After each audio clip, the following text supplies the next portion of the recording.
Disclaimer. This book may contain content that is considered historically inaccurate or culturally insensitive by modern standards. My hope is that by exploring old literature, we will better understand why people of the past thought the way that they did and understand the influences that shape their culture. This video is not intended for young audiences. Hi, I'm Morgan, and today I'm excited to read to you from Out of Door Book, which is the 7th book in a series or collection of books called The Children's Hour, which was published by Houghton Mifflin Co. in 1907. No Steam by Henry Frith. What could possibly happen? The line was clear, the night was fine, the Polyphemus in splendid fettle, ready to stop in a few moments, only the automatic brake was not on the goods wagons, and that, of course, made a difference. But the driver, as an old hand, knew quite well that skill, fine weather, and signals all set off did not always obviate danger. The mistake would not lie at his door if there were any mistake, but this he did not anticipate. He knew that signalmen and shunters and lads had a sometimes fatal habit of thinking without reasoning out chances. He knew that a man had once sent a special to destruction because he did not change his tail lights on the siding as he should have done, but on the main line, and that the signalman, seeing white lights, inferred that the goods was safe inside the points, and permitted the special to run through the station, at the farther side of which it struck the shunting goods, and played havoc with both trains and engines.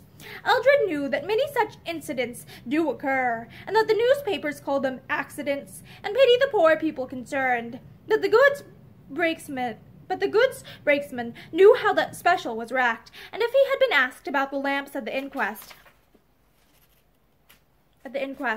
he must have either condemned himself or have committed perjury. He was not questioned on this point, and the signalman was the sufferer. So it is quite possible for a man to be killed or wounded and his train wrecked, while everything is in his favor. Skills, signals, and steadiness will not avail if there is a weak hand outside the engine. Now, long ago, on the Great Northern, an experienced driver was killed by a shunting train as he was oiling his engine at King's Cross Station. The space he or his mate had allowed between the converging rails when they pulled up was not sufficient to allow him to stand between the lines. He was leaning over to oil the motion. The passing train caught his legs and killed him on the spot. On Polyphemus, as I have said, both men were anxious, but neither guessed that there was any real cause for alarm. At the top of the incline, the pilot slackened speed, and then stopped at the station. There was some shunting to be performed, and as the Polyphemus was buckled to the wagons, it was, of course, included in the business. A stop was necessary, for the mail was due, so when the train was put back, and white-tailed lights shone, the points were opened for the mail. It came and passed, and then the ordinary shunting and picking up began. The up-and-down signals being put on, the line was blocked for through traffic. A ground light suddenly shifted from red to white. Then the driver whistled, and began to move as soon as the goods guard signaled, which he did by moving his lamp from side to side white, which meant come back to main line. The Polyphemus and the pilot quickly ran the train out, and when it was all again on the main line, a green light waved sideways, sent it backwards into the points opposite, where 3 wagons were left, and then some empties picked up, so quite 10 minutes were consumed there. The signal to be off was soon given, and with a tug the pilot started. There is a steep hill on the eastern side of the station, a long hill, and a considerable pull is necessary. With such a heavy train, the engines were well in steam, and Eldred then was pleased to think that Ben was his pilot, for he knew he could not have kept time up the bank with such a load. And his fire was not very good. It was rather too heavy. There was too much coal, and the steam did not generate rapidly. "Thou'st about choked it, Dick. Thou shouldn't think so much of the mother. Suppose we'd been without a pilot. We'd have stuck for steam on this bank. Danged if we wouldn't." After a few stronger observations, the angry driver looked to the fire himself. It had not been improved by the shunting, apparently. It wanted more air, but just then it was best let alone. Amos took his scolding gently. He knew that he had blundered, but he could hardly remedy the error then. The engine was dragging a little, but the summit of the bank was nearly reached, and on the downgrade the fire might recover. But horror of horrors! As Eldred and his mate were looking ahead, wishing for the top of the incline, they were panic-stricken to perceive the pilot break loose and dart off at increased speed over the top of the bank. Polyphemus uttered a wild shriek of recall, but it was of no use. The pilot sped away down the hill at an uncontrollable pace, and Eldred and his mate looked at each other in dismay. They were on a steep incline with a partly disabled engine and a heavy load of trucks. Besides this danger, the South Express was due behind them in 10 minutes, when they ought to be safe at the next station but one. What was to be done? "We shall never do it," cried Eldred. "Dick, lad, thou mayst give up thy mother now. We can't top this bank, and we can't separate the wagons." "Shove on the steam, can't you?" said the young fireman. "It's blowing off, right enough." "No use," muttered Eldred. "We're going back already. The trucks is pulling us down again. Sound the brake whistle, thou booby, and catch her up with the sand in the brakes hard." Dick, thoroughly alarmed, did as he was bidden. The guards put on their brakes too, but the momentum was slowly, surely increasing. In vain Polyphemus slipped and puffed. In vain the sand poured out in a white shower on the greasy rails. The engine had lost its hold. The steam was not sufficient to pull the load. "Whistle again, mate. Consume thee." Eldred was very angry. He had no time to be nervous. He must act, not think. He hoped that the guards would get out and apply the brakes to the wagons and trucks, but they did not dare to stir. The train had by this time acquired some speed. "Thou canst run?" exclaimed Eldred to his miserable fireman. "Get thee down, and let go the brakes of all the wagons thou canst reach. Thou art no good here. Run on to the points." Dick Ames at once leaped from the step, and running rapidly along the train, had actually succeeded in letting go 3 of the truck brakes. No mean task, when a flashing light ahead attracted Eldred's attention, and he muttered, "The fast goods down, I suppose. He may help us, and warn the express behind us." And then he whistled sharply to call the attention of the driver of the approaching engine. To his surprise, it proved to be a light engine, and Eldred at once recognized it as his quondam pilot. "Warn the express and open the siding," roared Eldred. "I can't check the load." A whistle was the only reply, and the pilot disappeared in the darkness.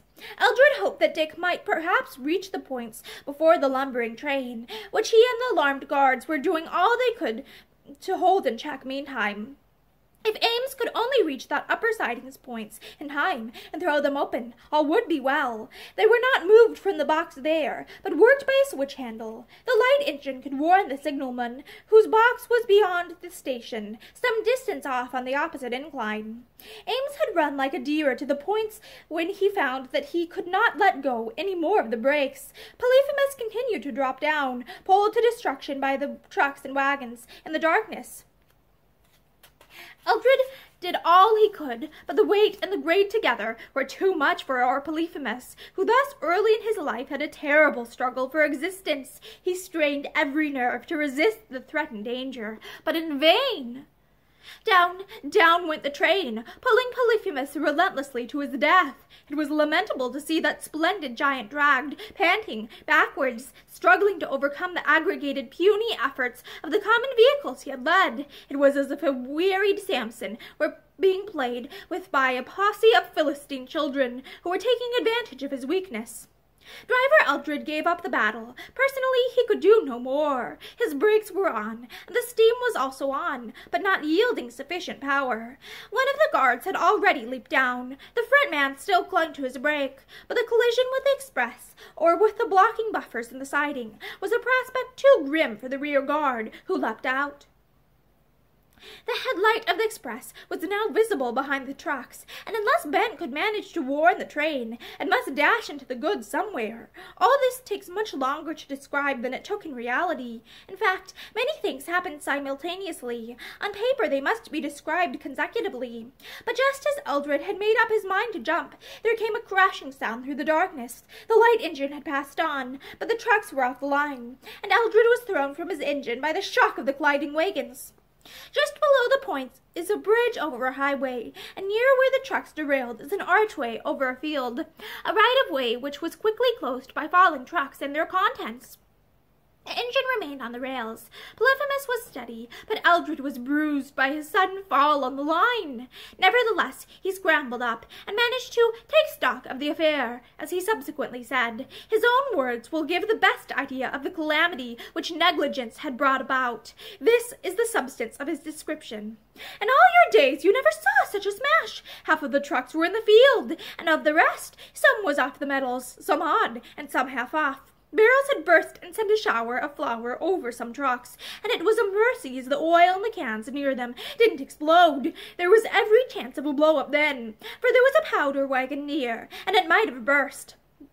Some wagons were not damaged at all. Whole trucks were piled up on each other, and all kinds of merchandise scattered on the line, the siding, and in the field below. My engine was all right, but when I came to find the cause of the smash, I found young Dick lying mangled on the ballast. Then I came to understand, without any telling, that he'd been overtaken and knocked over by the light engine going to stop the express. He must have been running on the down line, and knocked clear off the road between the trucks, and his dead body caused the accident. Poor young Dick! No wonder he had that queer feeling. He was facer, doomed, and he knew it. The express, oh, she was detained, and the traffic run on the down road." The reasons for the accident were perfectly clear. A failing coupling, a choked fire, and consequent want of steam, and the hasty but well-meant effort of Ben Carless, who, having got across the points on top of the bank near the quarry sidings, had run back to warn the express. Ben, in consequence, was not reprimanded severely, but Eldred was heavily fined, though not degraded. The express worked up on the down line after a long delay. The line was speedily cleared, as most of the wreck lay on the offside. Polyphemus was again set going, and the crushed body of the youthful fireman was picked up to await the inquest, at which a verdict of accidental death was returned. Poor lad, he died on duty through the lack of knowledge of firing an engine properly. Eldred was responsible too, and for many a day the accident weighed heavily upon him. Ben was equally culpable in his way for not seeing to his couplings. But enough had been said to indicate the hidden dangers from which enginemen may suffer. That is the end of No Steam by Henry Frith. I hope that you enjoyed this story, and I hope that you are having better luck than poor Dick did. Have a great day!